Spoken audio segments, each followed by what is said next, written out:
Hello everyone, my name is Jennifer and welcome to Best Kept Plans. Today's video is going to be a budget with me for the paycheck that I will be receiving on June 8th, 2023 using the printable version of the Budget by Paycheck Workbook from the Budget Mom. If you're interested in seeing that, please stick around.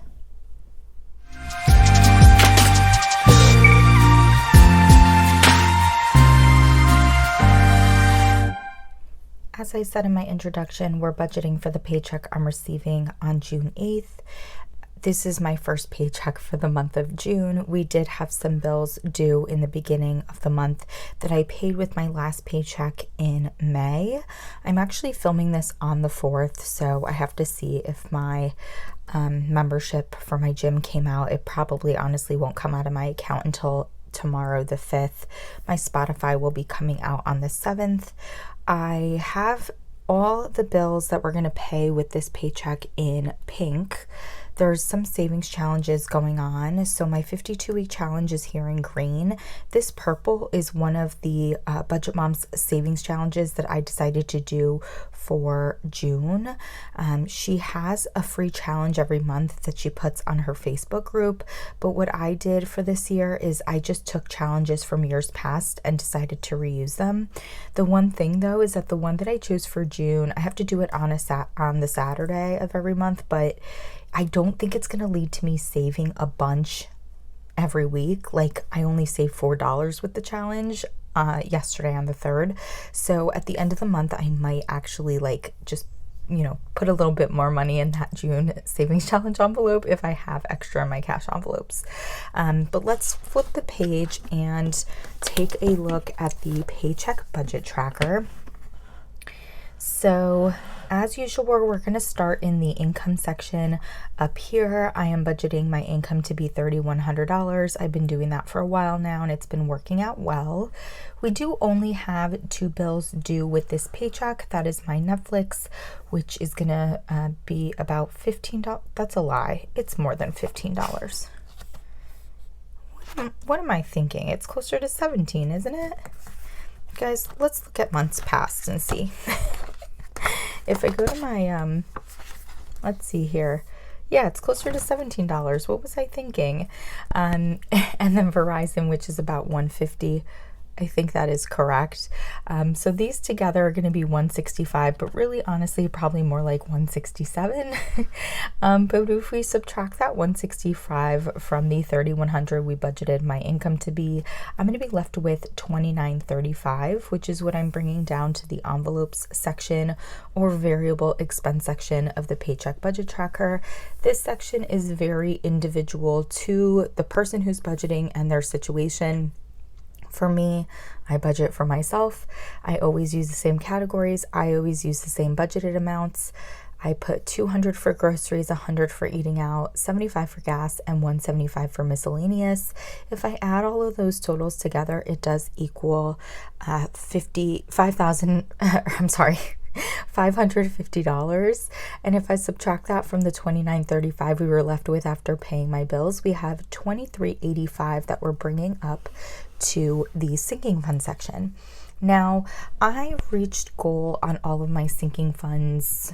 I don't know how long ago it was now, maybe a month, 2 months ago. But I have been now putting a little bit more towards travel to kind of try to bump it up while I can. I did spend money from my car maintenance sinking fund though, and that's a sinking fund that I always wanted to have $1,000. So a lot of my sinking funds like birthdays, holidays, I'm going to take money from them, but I'm not going to replenish afterwards, right? But with my car maintenance one, I always wanted to have $1,000 in it. So I spent money from it. And so now I'm going to start putting that money back over the next probably 2 to 3 paychecks. So this paycheck, I decided to put $96. That was I think that's what I paid for my oil change and to get my tires rotated. And so I decided to just kind of put that back in there all at once.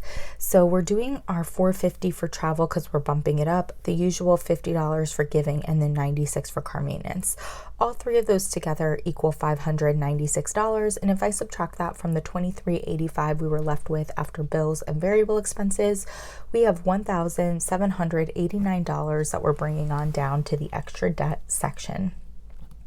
So right now, I'm trying to pay off my car loan a little earlier, but I'm also still trying to save for a home.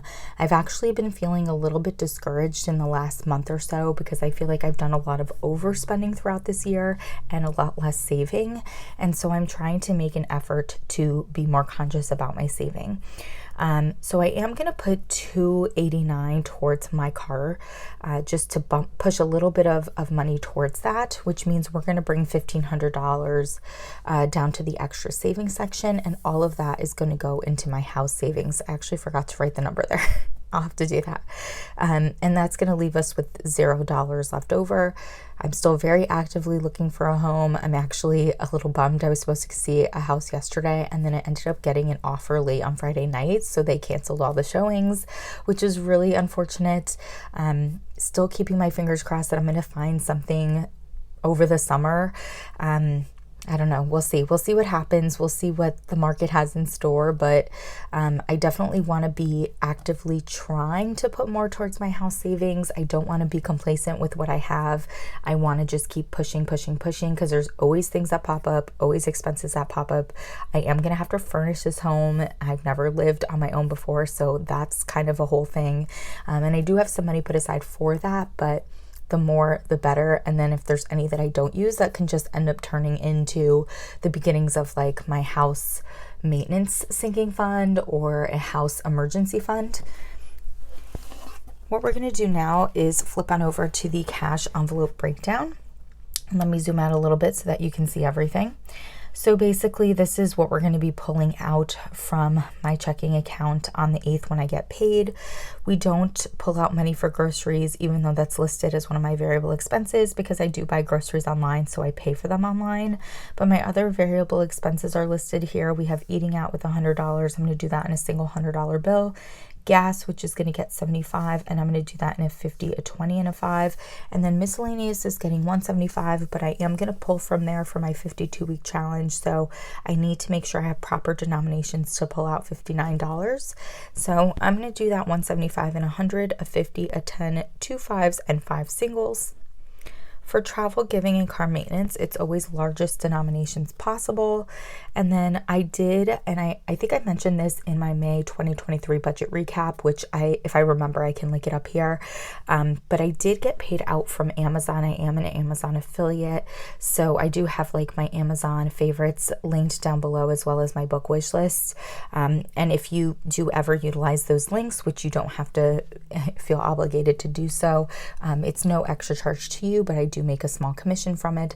And so I got paid out from Amazon, and that was about $12. So I'm pulling that $12 out in a 10 and 2 singles to put into my side hustle kind of sinking fund that I have. So total, we're going to be pulling out $958, and that's what we're going to be stuffing when I stuff my envelopes, which we'll be posting on Saturday. And that's going to be it for this budget with me. Again, trying to keep things simple and easy and just save. I want to make that more of a priority for myself in the second half of 2023 for sure. And June's going to be my way to bump into that. If you have any questions or comments about how I budget or how I use the Budget by Paycheck Workbook from the Budget Mom, please don't hesitate to put them down below. And as always, everyone, please be safe. Bye-bye.